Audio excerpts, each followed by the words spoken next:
Rian Ramos at beauty queen Michelle D humaharap ngayon sa matinding kaso dahil umano sa pambubugbog dahilan sa videong pilit itinatago ni Rian at ni Michelle D. Michelle D. Paano kanya binubugbog? Pinatayo ako niya tapos sinikmurahan ako, sabi niya akin na.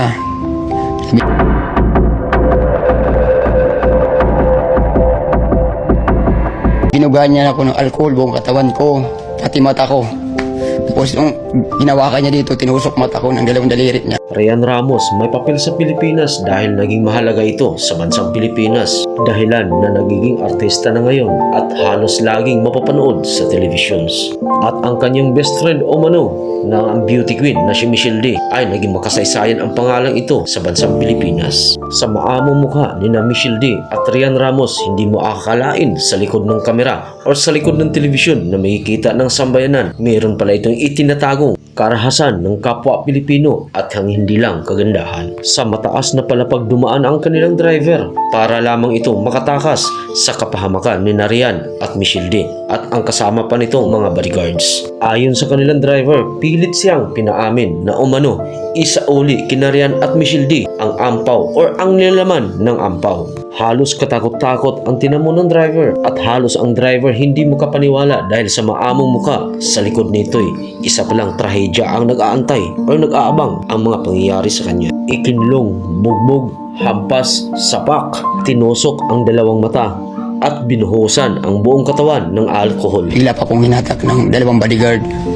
Tapos yun, nagbubugbog nila ako sa loob. Sinisipa ako, suntok, kahit sa gilid ng CR. Binugahan niya ako ng alcohol buong katawan ko, pati mata ko. Tapos nung hinawakan niya dito, tinusok mata ko ng dalawang dalirit niya. Dagdag pa ng driver na kailang lapit sa kanya si Rian Ramos para daw ibalik ang ampaw na may nilalaman niya nitong video clips. Pero wala siyang maibigay dahil nga wala naman sa kanya. Tumapit sa akin si Ma'am Rian. Sabi Ma'am Rian sa akin, "Uni, ibigay mo na kasi yung isa na yun." Sabi ko, "Ma'am, wala po. Wala akong maibigay." Sabi ko, kasi wala sa akin. At paano nga ba nakatakas ang driver sa kamay nila Rian Ramos, Michelle D at ang iba pa at ang mga bodyguards? At ito ang dahilan kung bakit napatalon siya sa building na ito. Yung narinig ako na tapusan nila ako. Tapusin mo lang buhay ko. Kaya tumalon ako sa 39th floor. Ang pagtalong ko, papulig ko ng 39th floor sa bintana sa kusina. Nag-dive lang ako. 25th floor, sabi ng guard. Opo, may nawakan po ako na lubid. Nung nakawag po ako sa lubid, bukas po yung 25th floor, nakapasok po ako sa may kwarto, may kusina ng mga babae.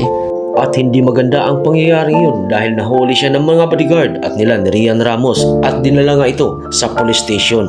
Sabay doon, nakaranas naman siya ng pambubugbog. Parang kwarto siya. Doon ako dumaan. At po pagbaba ko, mayroon na po nakabang doon yung OIC. Tapos yung bodyguard niya, yung dinampot ulit ako, inakit ako sa taas ulit. Hinampas siya bigla ng parang sa arnis.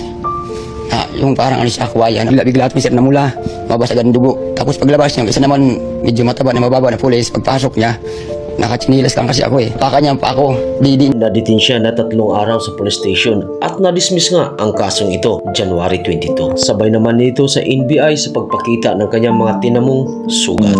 Ang ebidensya ay nagbibigay para sampahan ng isang kaso itong mga nasa likod ng krimen na kanyang binabanggit ay gagawin natin. Pero ang tanong ng ilan, may hustisya nga ba sa ating mga mahihirap na sambayanan? Makamit nga ba ang hustisya nating mahihirap? Kahit andyan na ang ebidensya, papanigan ba kaya ito ng korte ngayong hindi ka naman kilala at wala tayong pera?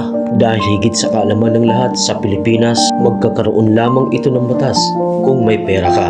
Dahil ang pera ay ang batas, ang realidad ng Pilipinas. Bigla pa akong hinatak ng dalawang bodyguard.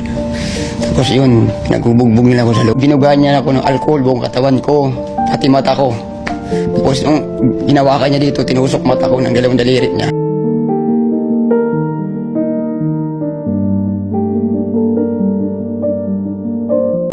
Thanks for tuning in. See you for more updates.